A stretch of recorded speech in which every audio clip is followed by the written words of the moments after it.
Hello student, स्वागत है आपका जनरल नॉलेज क्लासेस जीकेसी पर। तो स्टूडेंट, इस क्लास में हम कवर करेंगे लूसेंट ऑब्जेक्टिव जीके का भारतीय संविधान का दूसरा टॉपिक संविधान सभा। तो चलिए स्टार्ट करते हैं संविधान सभा के क्वेश्चन। पहला क्वेश्चन है, 1922 ईस्वी में निम्नलिखित में से किसके द्वारा उद्गार व्यक्त किया गया कि भारतीय संविधान भारतीयों की इच्छानुसार होगा? सही आंसर है ए, महात्मा गांधी। क्वेश्चन दूसरा है, 1924 ईस्वी में किसके द्वारा ब्रिटिश सरकार से यह मांग की गई कि भारतीय संविधान के निर्माण के लिए संविधान सभा का गठन किया जाए? सही आंसर है सी, मोतीलाल नेहरू।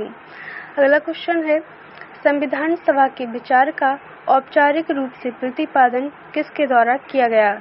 इसका सही आंसर होगा ऑप्शन सी, एम.एन. राय। एम.एन. राय के द्वारा संविधान सभा के विचार का औपचारिक रूप से प्रतिपादन किया गया। अगला क्वेश्चन है, संविधान सभा को किसने मूर्त रूप प्रदान किया था? सही आंसर होगा ऑप्शन डी, जवाहरलाल नेहरू। जवाहरलाल नेहरू ने संविधान सभा को मूर्त रूप प्रदान किया था। अगला क्वेश्चन है आपका, कांग्रेस ने किस वर्ष किसी प्रकार के बाह्य हस्तक्षेप के बिना भारतीय जनता द्वारा संविधान के निर्माण की मांग को लेकर प्रस्ताव पारित किया था? सही आंसर है सी, 1936 ईस्वी में। अगला क्वेश्चन है आपका, 1938 में किस व्यक्ति ने वयस्क मताधिकार के आधार पर संविधान सभा के गठन की मांग की? सही आंसर होगा इसका ऑप्शन बी, जवाहरलाल नेहरू। जवाहरलाल नेहरू ने 1938 में वयस्क मताधिकार के आधार पर संविधान सभा के गठन की मांग की थी। अगला क्वेश्चन है, वर्ष 1942 में किस योजना के तहत यह स्वीकार किया गया कि भारत में एक निर्वाचित संविधान सभा का गठन होगा जो युद्धोपरांत संविधान का निर्माण करेगी? सही आंसर है ए, क्रिप्स योजना। अगला क्वेश्चन है आपका क्वेश्चन 8, संविधान सभा के गठन की मांग सर्वप्रथम 1895 में किसके द्वारा प्रस्तुत की गई? सही आंसर है ऑप्शन डी, बाल गंगाधर तिलक। बाल गंगाधर तिलक के द्वारा सर्वप्रथम 1895 में संविधान सभा के गठन की मांग की गई। अगला क्वेश्चन है, भारत की संविधान सभा गठित करने का आधार क्या था? तो इसका सही आंसर है option B, cabinet mission plan 1946 संविधान सभा गठित करने का आधार था। अगला क्वेश्चन है आपका, भारत की संविधान सभा किसके अनुसार गठित की गई? सही आंसर होगा ऑप्शन डी, कैबिनेट मिशन योजना। कैबिनेट मिशन योजना के तहत संविधान सभा गठित की गई थी। अगला क्वेश्चन है आपका, सन 1936 में भारतीय राष्ट्रीय कांग्रेस द्वारा संविधान सभा के गठन की मांग कहां पर हुए अधिवेशन में रखी गई? आंसर है सी, फैजपुर अधिवेशन में। फैजपुर अधिवेशन में भारतीय राष्ट्रीय कांग्रेस द्वारा संविधान सभा के गठन की मांग रखी गई। अगला क्वेश्चन है, कैबिनेट मिशन योजना के अनुसार संविधान सभा में कुल कितने सदस्य होने थे? तो इसका सही आंसर होगा ऑप्शन ए, 389 सदस्य। कैबिनेट मिशन योजना के अनुसार संविधान सभा में कुल 389 सदस्य होने थे।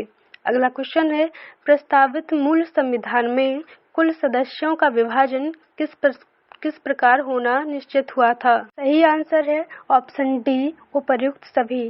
पहला है ब्रिटिश प्रांतों के 292 प्रतिनिधि, दूसरा है देशी रियासतों के 93 प्रतिनिधि और तीसरा है मुख्य कमिश्नरी क्षेत्र के 4 प्रतिनिधि। अगला क्वेश्चन है, संविधान सभा के विभिन्न प्रांतों के लिए 292 सदस्यों का निर्वाचन होना था। इनमें से कांग्रेस के कितने प्रतिनिधि निर्वाचित होकर आए थे? सही आंसर होगा बी, 208। 208 जो प्रतिनिधि थे वे कांग्रेस के निर्वाचित होकर आए थे। अगला क्वेश्चन है, पुनर्गठन के फलस्वरूप वर्ष 1947 में संविधान सभा के सदस्यों की संख्या कितनी रह गई थी? सही आंसर होगा बी, 299। पुनर्गठन के पश्चात संविधान सभा के सदस्यों की संख्या 299 रह गई थी। अगला क्वेश्चन है, संविधान सभा में देशी रियासतों के लिए कितने प्रतिनिधि थे? सही आंसर होगा ऑप्शन बी, 70। संविधान सभा में देशी रियासतों के लिए 70 प्रतिनिधि थे। अगला क्वेश्चन है, पुनर्गठित संविधान सभा में विभिन्न प्रांतों के लिए कितने प्रतिनिधि थे? सही आंसर होगा ऑप्शन बी 229। 229 प्रतिनिधि विभिन्न प्रांतों के लिए थे। अगला क्वेश्चन है आपका क्वेश्चन 18। कैबिनेट मिशन योजना के अंतर्गत संविधान निर्मात्री परिषद में प्रत्येक प्रांत की आवंटित सदस्य संख्या निर्धारित करने के लिए एक प्रतिनिधि कितनी जनसंख्या के अनुपात में था? सही आंसर होगा ऑप्शन बी 10 लाख व्यक्ति। अगला क्वेश्चन है संविधान सभा के सदस्यों को निम्न में से किसने प्रत्यक्ष रूप से निर्वाचित किया था? सही आंसर होगा ऑप्शन ए प्रांतों की विधानसभा। प्रांतों की विधानसभा ने संविधान सभा के सदस्यों को प्रत्यक्ष रूप से निर्वाचित किया था। अगला क्वेश्चन है संविधान सभा में किस प्रांत का प्रतिनिधित्व सबसे अधिक था? तो इसका जो सही आंसर होगा ऑप्शन डी संयुक्त प्रांत। संविधान सभा में संयुक्त प्रांत का प्रतिनिधित्व सबसे अधिक था। अगला क्वेश्चन है संविधान सभा में किस देशी रियासत के प्रतिनिधि ने भाग नहीं लिया था? सही आंसर होगा ऑप्शन सी हैदराबाद। हैदराबाद के प्रतिनिधि ने संविधान सभा में भाग नहीं लिया था।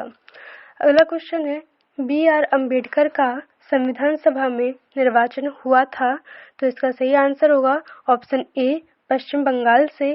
पश्चिम बंगाल से बी.आर. अम्बेडकर का संविधान सभा में निर्वाचन हुआ था। अगला क्वेश्चन है मुस्लिम लीग ने किस कारण संविधान सभा का बहिष्कार किया था? सही आंसर होगा ऑप्शन सी मुस्लिम लीग मुसलमानों के लिए एक अलग संविधान सभा चाहता था, इसलिए उसने संविधान सभा का बहिष्कार किया था। अगला क्वेश्चन है संविधान सभा का चुनाव निम्न में से किस आधार पर हुआ था? तो इसका सही आंसर होगा ऑप्शन डी वर्गीय मताधिकार। वर्गीय मताधिकार के आधार पर संविधान सभा का चुनाव हुआ था। अगला क्वेश्चन है संविधान सभा के सदस्य प्रतिनिधि थे। तो इसका जो सही आंसर होगा वो है ऑप्शन बी जनता द्वारा अप्रत्यक्ष निर्वाचित। जनता द्वारा अप्रत्यक्ष निर्वाचित संविधान सभा के सदस्य प्रतिनिधि थे। अगला क्वेश्चन है भारतीय संविधान निर्मात्री सभा। सही आंसर होगा ऑप्शन बी प्रांतीय विधानसभाओं द्वारा परोक्ष रूप से आनुपातिक प्रतिनिधित्व प्रणाली द्वारा चुनी गई थी। अगला क्वेश्चन है भारतीय संविधान को किसने बनाया था? तो इसका सही आंसर होगा ऑप्शन ए संविधान सभा ने। संविधान सभा ने ही भारतीय संविधान को बनाया था। अगला क्वेश्चन है संविधान सभा के लिए चुनाव कब संपन्न हुए?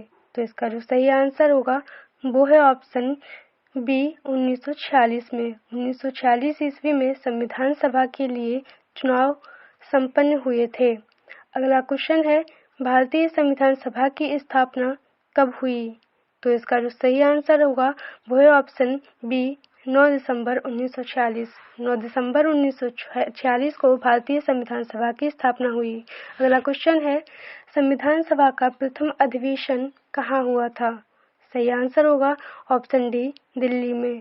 संविधान सभा का प्रथम अधिवेशन दिल्ली में हुआ था। अगला क्वेश्चन है संविधान सभा के उद्घाटन अधिवेशन की अध्यक्षता किसने की थी?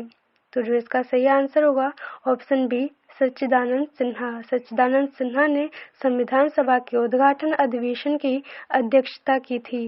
अगला क्वेश्चन है संविधान सभा का पहला सत्र हुआ था तो कब हुआ था? सही आंसर है ऑप्शन सी 9 दिसंबर 1946 को संविधान सभा का पहला सत्र हुआ था। अगला क्वेश्चन है संविधान सभा के अस्थायी अध्यक्ष कौन थे? तो इसका सही आंसर है ऑप्शन सी सच्चिदानंद सिन्हा। सच्चिदानंद सिन्हा संविधान सभा के अस्थायी अध्यक्ष थे। अगला क्वेश्चन है संविधान सभा के स्थायी अध्यक्ष कौन थे? तो इसका सही आंसर होगा option C Rajendra Prasad. Doctor Rajendra Prasad संविधान सभा के स्थायी अध्यक्ष थे। अगला क्वेश्चन है आपका 11 दिसंबर 1946 को किसे संविधान सभा का स्थायी अध्यक्ष चुना गया था? सही आंसर होगा option B doctor Rajendra Prasad. अगला क्वेश्चन है आपका क्वेश्चन 36 संविधान सभा के संवैधानिक सलाहकार कौन थे? सही आंसर होगा ऑप्शन डी बेनेगल नरसिंह राव। बेनेगल नरसिंह राव संविधान सभा के संवैधानिक सलाहकार थे। अगला क्वेश्चन है संविधान सभा के चुने हुए स्थायी अध्यक्ष कौन थे? तो इसका सही आंसर होगा option C, doctor Rajendra Prasad संविधान सभा के चुने हुए स्थायी अध्यक्ष थे। अगला क्वेश्चन है, निम्नलिखित में से कौन संविधान सभा का सदस्य नहीं था? सही आंसर होगा सी, H. बेग संविधान सभा के सदस्य नहीं थे। अगला क्वेश्चन है, संविधान के विभिन्न पहलुओं के अध्ययन हेतु संविधान सभा ने कितनी समितियां नियुक्त की थीं? सही आंसर होगा ऑप्शन सी, 13 समितियां नियुक्त की गई थीं संविधान के विभिन्न पहलुओं के अध्ययन हेतु। अगला क्वेश्चन है, संविधान सभा के प्रारूप समिति की नियुक्ति कब की गई? सही आंसर है ऑप्शन सी, 29 अगस्त 1947 को संविधान सभा के प्रारूप समिति की नियुक्ति की गई थी।